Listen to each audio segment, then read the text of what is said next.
what's up, guys? I realize I haven't done a ton of Carolina Panthers content since Dave Canales and Dan Morgan are on board, and I apologize for that, but I've just been super busy with every other sport being on at the same time.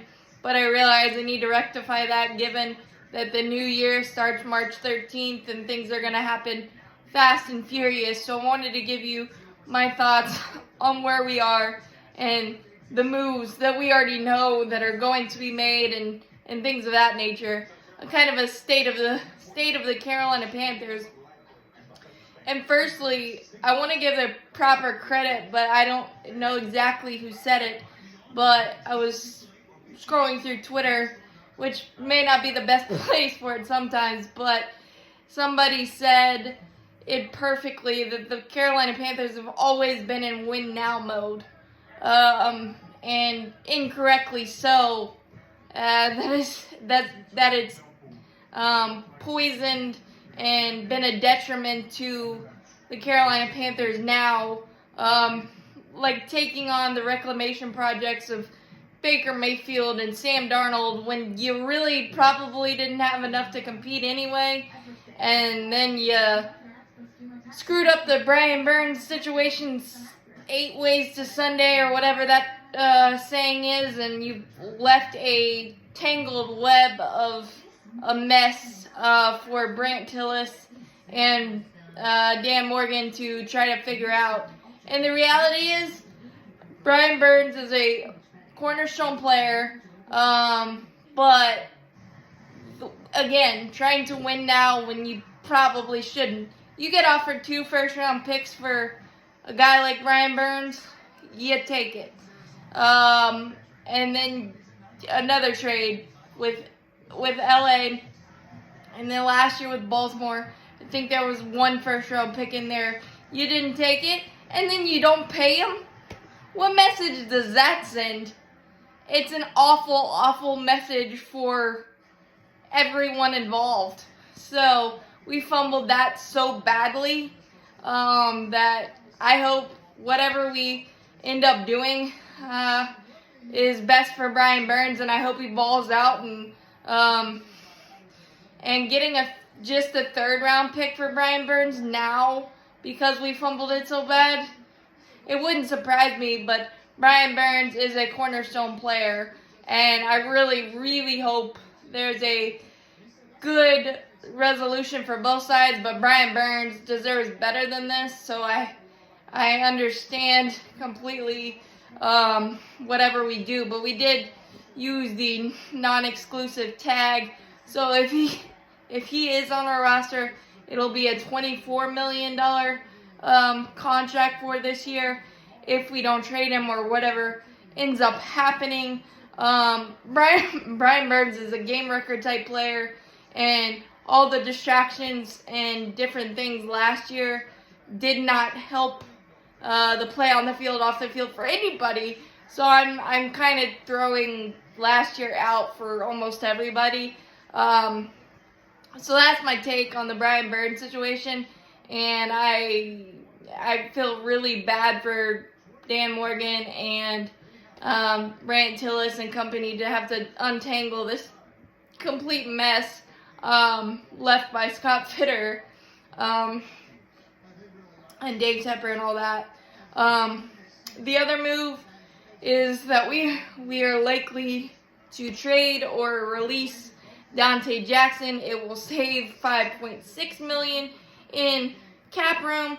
And look, I myself have dragged Dante Jackson for poor play, but he held his own very nicely last year when J.C. Horn was out as the first corner. So he had a really, really good year last year and has been really solid for the Panthers for 6 years. But I think it's just time to move on for both. And $5.6 million isn't a terrible savings whatsoever.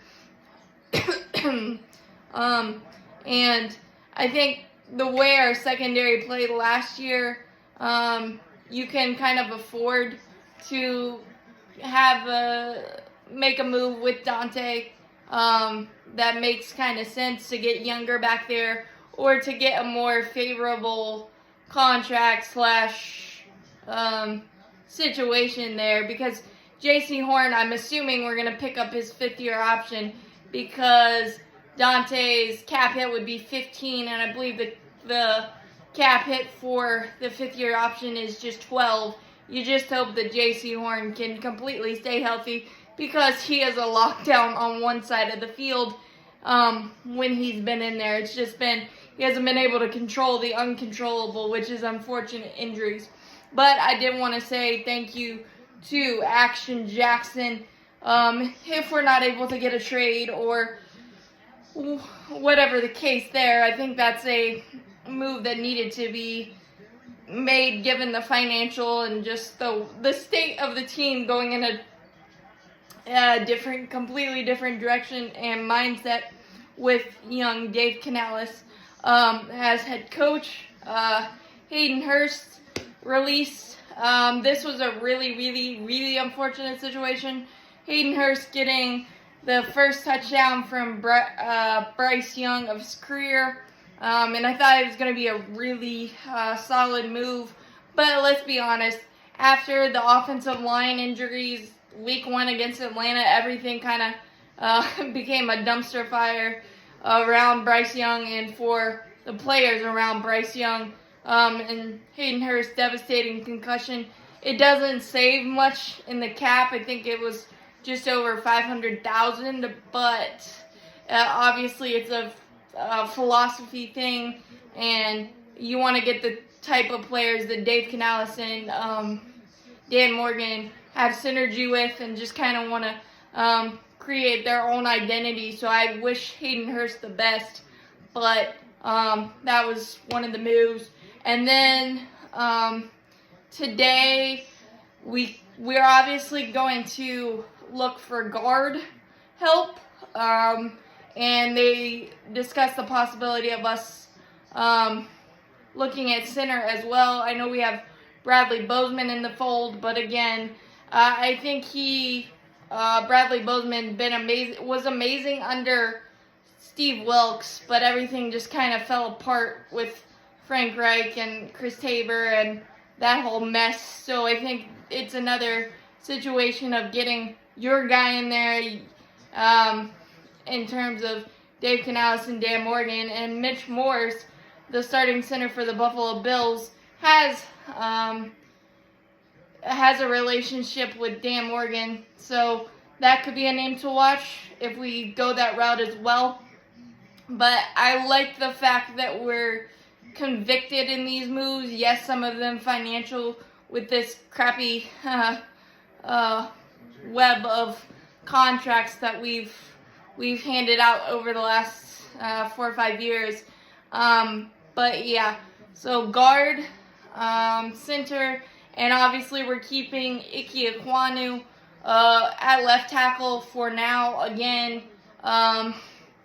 with a new coaching staff and coaches coming in, hopefully they can unlock what made Ike the 6th pick overall in the draft, and just kind of get him to play very, very solid there. But obviously you can never have enough offensive line. It's like in baseball, you can never have enough pitching. Well, you can never have enough offensive line. And I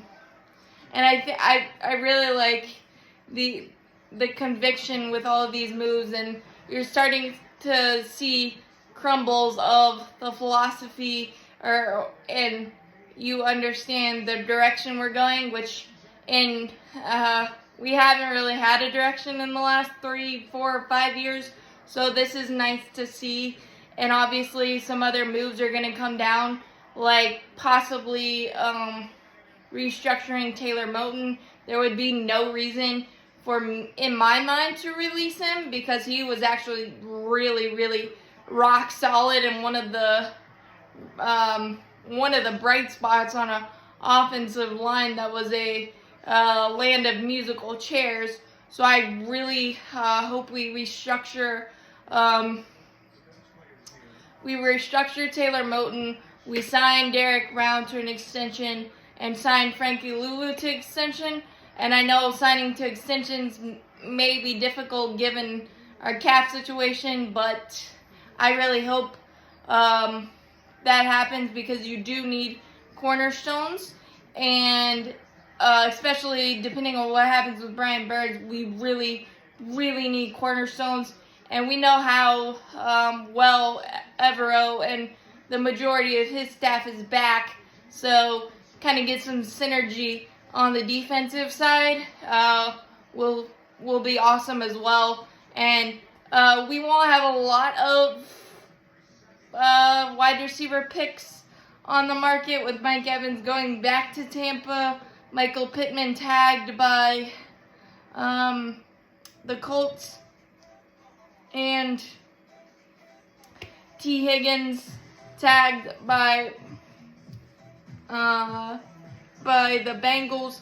But I'm sure we'll be creative in that way. Maybe trading, possibly, I doubt it, but possibly trading Adam Thielen for some picks because we don't have a lot with not having a first-round pick this year. But I'm really glad I don't have to make those decisions. But again, at least there's a direction and an understanding. You've got a cornerstone at quarterback. And there's a lot of decisions to be made and a lot of tough decisions. But you've got a football direction, and March 13th is going to be so fun to watch to see how we put this mess of a puzzle together and look like a relevant football team again. But these first few moves that have came out make a whole lot of sense. So I'm getting excited. As always, keep pounding. Go Panthers. Hit that subscribe button. Hit that like button. Helps out a lot. Thanks, guys.